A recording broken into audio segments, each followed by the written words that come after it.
This is a photograph taken by Henri Cartier-Bresson soon after he arrives in India. Now we know from his biography that Cartier-Bresson of course arrives in India in the December of 1947. Soon after he arrives, he goes to a few places including Kurukshetra, where this particular photograph is taken. And when he describes Kurukshetra, he's describing it as a mythological territory associated with the Mahabharata. But of course what is happening in Kurukshetra is very, very different. This is the time, of course, on the heels of the independence of India.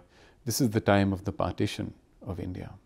And so in Kurukshetra there is a refugee camp which has about 300,000 individuals, refugees who are stationed over there, who have come over from Pakistan. Now we know also that historically there were people from India, the bounded territory of India, as it was pre-independence, who are also in Pakistan at this time. So this is the moment of a great refugee migration, transition, and of course a moment that has to be beheld by the government of India at the time. When he comes to India in December 1947, he soon after that has an appointment with, of course, Mahatma Gandhi, and that appointment is in Delhi.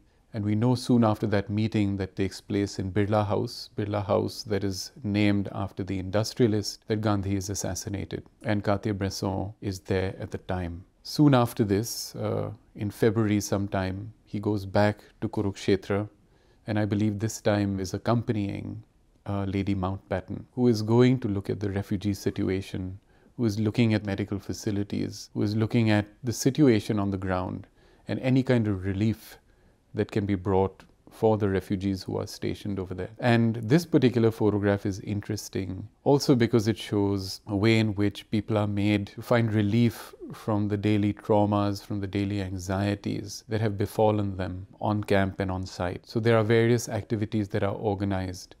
And of course, people are organized into groups where medical services are delivered, where people are, being spoken to because they need some kind of relief. And this is one such incident where they are going through an exercise drill, sort of relieving some amount of energy and in a way trying to take their minds off from their situations. But this is an important photograph also because, as the title of this series intimates, which is one image, many images, for me it is a very, very important image because it makes us think about how in our present we think of algorithms and the digital cascade of images literally taking over the world.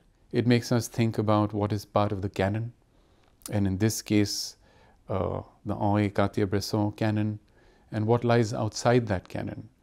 What is it that constitutes memory, and what is it that constitutes counter-memory?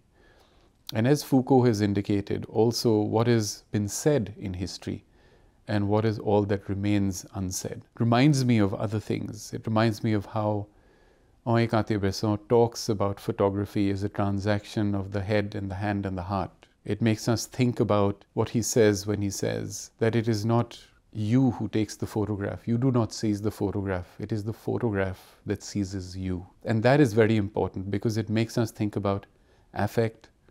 It makes us think about agency.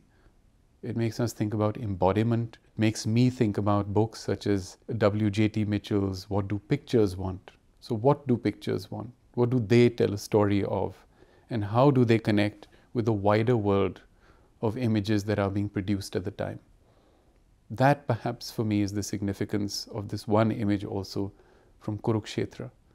It's for us to understand the deeper contexts and also now the global contexts of photography and image making.